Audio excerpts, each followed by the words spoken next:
시청자 여러분 안녕하십니까. 망명방송의 전은책입니다. 오늘부터 저는 조국에 대해 어떤 경칭도 쓰지 않겠습니다. 저는 오래전부터 이 일련의 사태를 조국 게이트로 불러왔습니다. 그러면서도 최소한의 경칭은 써왔는데요. 조국에 대해 개인적인 감정은 정말 없습니다. 그러나 제가 지금까지 지켜온 양심에 비추어 그는 학자나 교수는 물론 어떤 공인으로 나설 자격도 없는 자라는 확신을 가지기에 이르렀습니다. 조국은 오직 자신의 입신영달과 명리를 위해서 남의 기회를 빼앗고 사회에 기생해온 자라는 확신 말입니다. 더욱이 그는 수치심이라고는 전혀 없는 태도로 일관하고 있습니다. 가짜 학자이며 가짜 교수이며 가짜 지식인이며 그리고 지금은 가짜 장관입니다.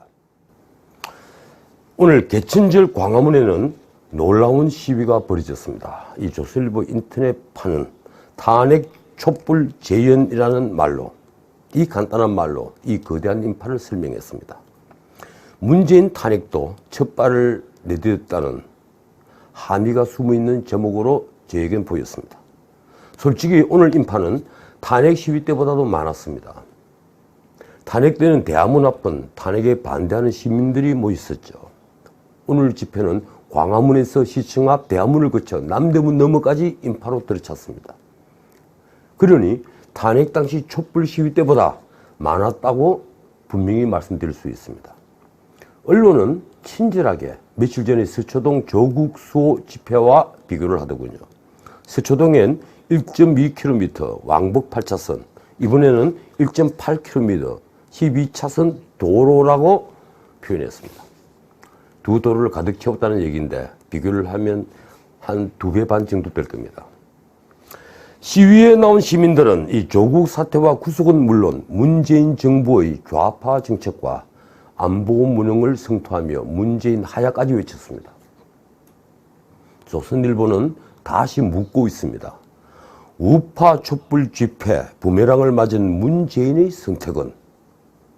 자, 이 평소 이 정부를 촛불혁명이 만든 정부라고 자화자찬하던 문재인 대통령은 무엇이든 답을 해야 할 처지가 되어버렸습니다. 그런데 오늘 막상 청와대는 답이 없었습니다. 언론 보도를 보면 집회 관련 입장은 없다는 것이 청와대의 답입니다. 지난번 서초동 시위 때는 국민의 뜻을 무겁게 받아들인다고 즉각 반응했던 것과 사뭇 다릅니다. 문 대통령은 서초동 시위 이틀 뒤에 조국으로부터 업무보고를 받으면서 윤석열 총장을 겁박했죠. 하나 분명한 건 그때는 누가 보더라도 관제 집회였습니다. 전국에서 버스로 사람들을 실어 날랐고 여기저기 정당과 노조의 깃발이 나부꼈습니다. 제가 봤습니다. 그런데 오늘 시위는 대부분 자발적 참여였습니다. 물론 집회 주최 측은 있습니다. 그런데 이 정부의 독선과 오만, 무능에 분노한 시민들이 스스로 모인 거죠. 오늘 신문과 방송은 앞으로 보수 진보 진영 간의 집회를 통한 세계 대결이 벌어질 것이라고 염려하더군요. 그건 아닙니다.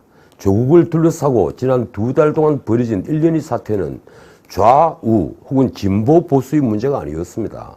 바로 공정의 문제, 정의의 문제이기 때문에 오늘 집회에 20, 30대 청년들과 가족들이 참여는 물론 이른바 넥타이 부대의 참여가 유난히 많았던 겁니다. 조로남불에 화가 난 시민들이 이젠 참을 수 없다면서 나선 것이죠. 시민들은 문재인 정부를 향해서 전 정권을 국정농단 세력이라고 하더니 이 정부야말로 진짜 국정농단 세력이라면서 가슴 속 분노를 표출했습니다. 자, 이제 집권 여당인 민주당의 반응을 볼까요? 민주당은 지난번 서초동 집회 땐 개혁에 저항하는 검찰에 대한 심판이라고 했었죠. 윤석열 총장에게 거취를 밝히라는 말도 나왔습니다. 그런데 오늘 민주당은 안면을 완전히 바꿨습니다. 개천절에 한국당이 정체성 없는 단체를 내세워 군사작전을 방불케 하는 집회를 하고 있다. 민주주의 대한민국에서 정상적 사고로 상상할 수 없는 쿠데타를 선동하는 것이다. 민주당에서 나온 논평을 요약하자면 서초동 집회는 국민의 심판인데 오늘 광화문 집회는 내란 선동이라는 것입니다. 참 무섭습니다. 전혀 다른 두 눈을 함께 가지는 게 말입니다.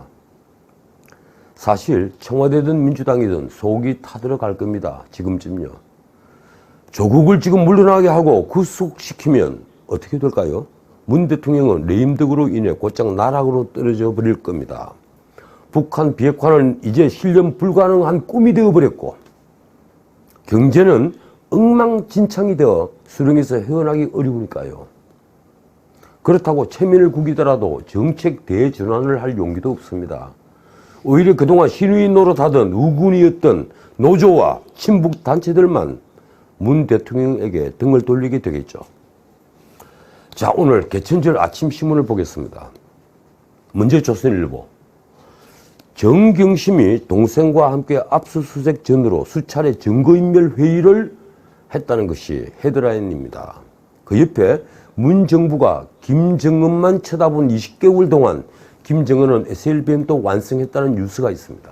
동아일보는 북한이 미국과 협상한다고 발표한 13시간 뒤 미국 보란듯이 SLBM 도발을 한 것을 헤드라인으로 삼고 그 옆에 표창장 위조의 모든 과정을 확인하는 파일을 확보했다는 특종을 올렸습니다. 어쨌든 오늘 또 조국이 헤드라인인 겁니다. 먼저 SLBM 도발은 어제 제가 말씀드린 바 그대로입니다. 조선일보는 북한이 SLBM이 미 본토 근처를 다가가 때릴 수 있는 게임 체인지라는 것과 문재인 정부 들어 김정은이 핵과 ICBM 그리고 SLBM 이 3종 세트를 갖췄다는 걸 2면과 3면에 걸쳐서 상보로 다루고 있습니다. 문 대통령이 평화나 얘기하고 올림픽을 공동 개최하는 꿈에 젖어 있으면서 지피나 부수고 있는 사이에 북한은 이제 핵무장을 완성했다는 것이죠. 솔직히 이게 우리가 부딪히고 있는 현실입니다. 조국 같은 가짜를 쫓아내는 것이 시급한 게 아니라 진짜 다급해진 건 스스로 무장 해제해버린 우리 안보입니다. 그런데 정말 화나는 사진이 조선일보 일면에 떡하니 실려 있습니다. 2일 김정은이 SLBM을 쏜 날 국방부 국정감사에서 북한이 이번 도발이 9.19 군사합의에 위배된 게 아니냐 하는 야당 의원의 질문에 합의 문구에 정확하게 그런 표현이 없다고 대답한 정경두 국방장관이 그 옆에 정책실장, 그 뒤에 배석한 장군 군복을 입은 자들과 함께 웃고 있는 사진이 바로 그 사진입니다. 그 사진 제목은 이렇습니다. 지금 웃음이 나옵니까? 정말 제가 드리고 싶은 말입니다. 당장 멱살을 잡고 싶은 심정인 게 어디 저뿐인가요? 자, 다시 조국 얘기를 하죠. 조선일보에서 헤드라인으로 다룬 증거인멸회의는 정경심을 지금 곧장 구속시켜야 할 범죄입니다. 증거인멸이야말로 구속사유니까 말입니다. 정권사 직원이 진술에 의하면 정경심은 동양대 연구실에서 컴퓨터를 가지러 가면서 오늘이 D-Day라고 말을 하고 동양도로 가는 차 안에서 조국과 수차례 통화를 했다고 합니다. 이래도 조국은 모르는 일인가요? 이쯤 되면 조국의 전화기도 압수해야 되는 것 아닌가요? 그런데도 오늘 정경심은 아침 9시경에 검찰청 지하 주차장을 통해 검사실로 갔습니다. 박근혜 정권 인사들은 한 명도 빼지 않고 포토라인에 서오면서 망신을 주던 검찰이 건강이 나쁘다면서 배려를 해준 겁니다. 솔직히 말해 검찰이 꼬리를 내린 것으로 제겐 보입니다. 정경심은 이런 대우를 받으면서 당당하게 조사를 받다가 8시간 만에 귀가했습니다. 건강을 이유로 조사 중단을 요청했다는군요. 정말이지 이래도 되는 겁니까? 조사하다가 이런 경우가 과거에 있었던가요? 이러면 다시 입을 맞추고 증거를 또 조작하겠죠. 검찰의 질문이 뭔가를 다 알아냈으니까요. 정말 대단한 조국 가족입니다.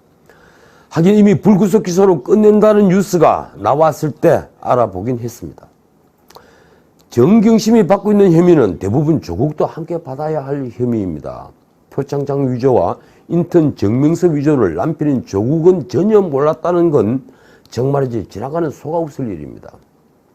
오늘 그 딸은 한국일보 전화 인터뷰를 통해 자신이 인턴 생활을 모두 충실히 했다고 하면서 결백을 주장했더군요. 그런데 동아일보는 일면에서 검찰이 이 표창장 위조 과정을 전부 확인할 수 있는 증거인 파일을 확보했다고 특종을 했습니다. 자, 누가 맞을까요? 아마 지금쯤 조국 일가는 제 정신이 아닐 겁니다. 사모펀드 관련 의혹은 또 어떻습니까? 조범동은 코린커피 돈을 수십억 빼내 구속됐는데 그중 10억은 이미 정경심에게 갔습니다. 조범동이 횡령죄라면 정경심도 당연히 공범이라는 얘기입니다. 그리고 코린커피는 정경심이 동생 이름으로 10억을 넣어서 설립한 거라는 의심을 받고 있습니다. 그게 정직한 시각이겠죠. 그렇다면 코린커피는 조국 부부가 천안과 오촌 조카를 시켜 만든 펀드 운용사라고 보는 게 합리적입니다. 자, 오늘은 가급적 조국 얘기를 하지 않으려 했는데 또 이리 되었군요. 여러분들 숙면을 방해한 셈이 되었습니다. 가을 밤 편히 쉬십시오. 고맙습니다. 내일 뵙겠습니다.